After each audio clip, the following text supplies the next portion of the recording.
क्या आपने कभी सोचा है, महाभारत के युद्ध में हजारों योद्धा मौजूद थे।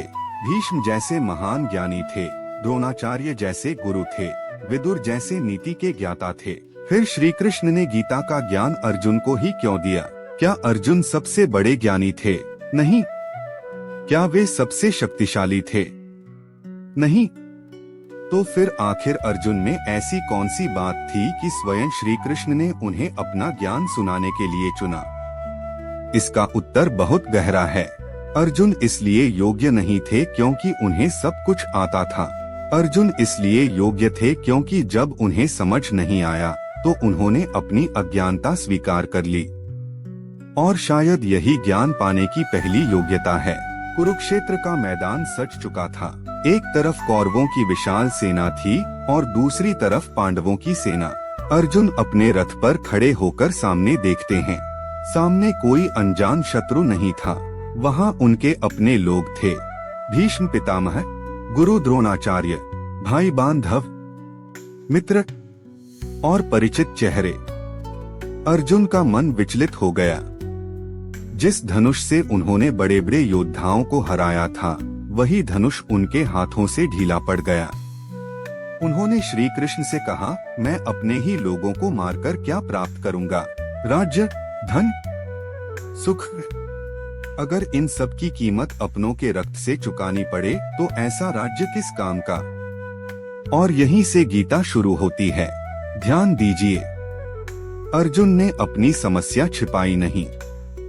उन्होंने यह दिखाने की कोशिश नहीं की कि मैं बहुत मजबूत हूँ। उन्होंने यह नहीं कहा कि मुझे सब पता है।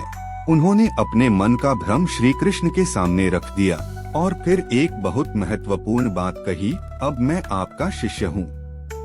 मुझे बताइए कि मेरे लिए क्या उचित है। यही वह क्षण था जब अर्जुन केवल योद्धा नहीं रहे, वह शिष्य बन गए। हमारे जीवन में भी यही समस्या है। हम दुखी होते हैं लेकिन किसी से कहते नहीं। हम भ्रमित होते हैं लेकिन स्वीकार नहीं करते। हमें रास्ता समझ नहीं आता, फिर भी हम दूसरों को सलाह देते रहते हैं। हमारे भीतर अहंकार कहता है, मुझे सब पता है। लेकिन अर्जुन ने कहा, मुझे नहीं पता, मुझे मार्ग दिखाइए। और जिस दिन इंसान अपने भीतर यह स्वीकार कर लेता है कि मुझे सब नहीं आता, उसी दिन उसके भीतर ज्ञान के लिए जगह बनती है। भरा हुआ पात्र कुछ और ग्रहण नहीं कर सकता। इसी तरह अहंकार से भरा हुआ मन भी ज्ञान को ग्रहण नहीं कर सकता। लेकिन क्या केवल प्रश्न पूछना ही अर्जुन की योग्यता थी? नहीं, उनकी दूसरी योग्यता थी, वह अपने प्रश्न का उत्तर सुनने के लिए तैयार थे।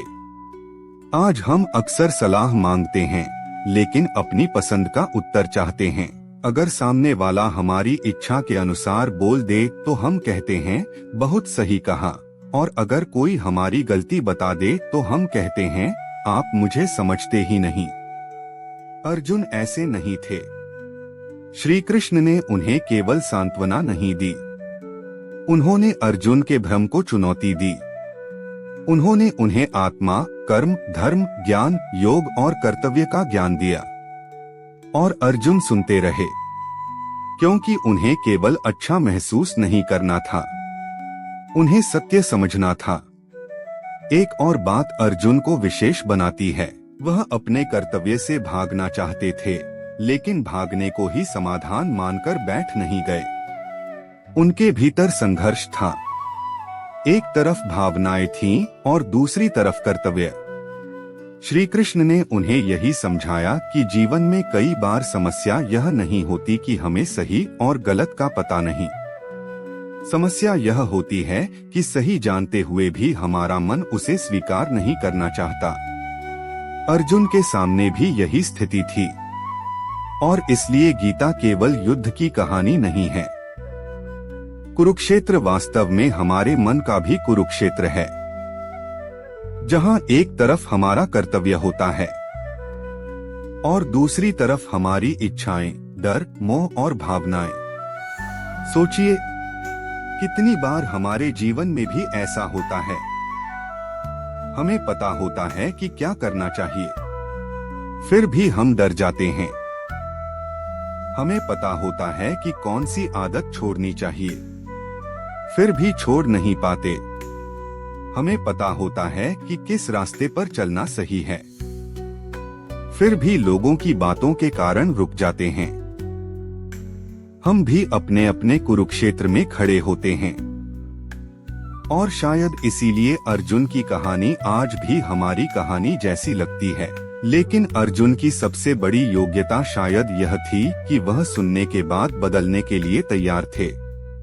गीता के अंत में अर्जुन का भ्रम दूर होता है, उनकी दृष्टि बदल जाती है, और फिर वह कहते हैं कि उनका मोह नष्ट हो गया है और वह श्री कृष्ण के निर्देश के अनुसार कार्य करेंगे। यानी अर्जुन केवल गीता सुनकर वापस नहीं गए, उन्होंने गीता को अपने निर्णय में उतारा। यही असली ज्ञान है। ज्ञान वह नहीं जो केवल हमारे शब्दों में दिखाई दे, ज्ञान वह है जो हमारे निर्णय बदल दे, हमारे व्यवहार को बदल दे, हमारे भीतर की दृष्टि बदल दे। तो क्या इसका अर्थ यह है कि केवल अर्जुन ही गीता सुनने योग्य थे? शायद नहीं। गीता का ज्ञान केवल अर्जुन के लिए नहीं था, लेकिन उस क्षण अर्जुन वह व्यक्ति थे जो अपने भ्रम के साथ श्री कृष्ण के सामने खड़े थे और सत्य को स्वीकार करने के लिए तैयार थे। यही कारण है कि अर्जुन शिष्य बने, और यही हमें भी एक बहुत बड़ा संदेश देता है। भगवान के ज्ञान के योग्य बनने के लिए जरूरी नहीं कि हम पहले से बहुत ज्ञानी हों। जरूरी यह है कि हमारे भीतर सच्ची जिज्ञासा हो, हम अपने अहंकार को थोड़ा पीछे रख सकें, अपनी गलतियों को स्वीकार कर सकें, सत्य सुनने का साहस रख सकें, और सत्य समझ आने के बाद उसे जीवन में उतारने की इच्छा रखें। शायद इसी वजह से अर्जुन की सबसे बड़ी पहचान उनका गांडीव नहीं था। उनकी सबसे बड़ी पहचान उनका यह कहना था, मैं भ्रमित हूँ, मुझे मार्ग दिखाइए। और शायद यही वाक्य हर उस इंसान की शुरुआत बन सकता है जो सच में जीवन को समझना चाहता है। क्योंकि जब इंसान कहता है मुझे सब पता है, तो सीखना बंद हो जाता है। इसलिए अर्जुन महान इसलिए नहीं थे कि उन्हें कभी मोह नहीं हुआ। अर्जुन महान इसलिए बने क्योंकि मोह में पड़ने के बाद भी उन्होंने सत्य को सुनने और स्वीकार करने का साहस किया। और यही गीता का एक बहुत सुंदर संदेश है। जिस मन में प्रश्न सच्चा हो, अहंकार कम हो और सत्य को स्वीकार करने का साहस हो, वही मन ज्ञान के योग्य बनता है।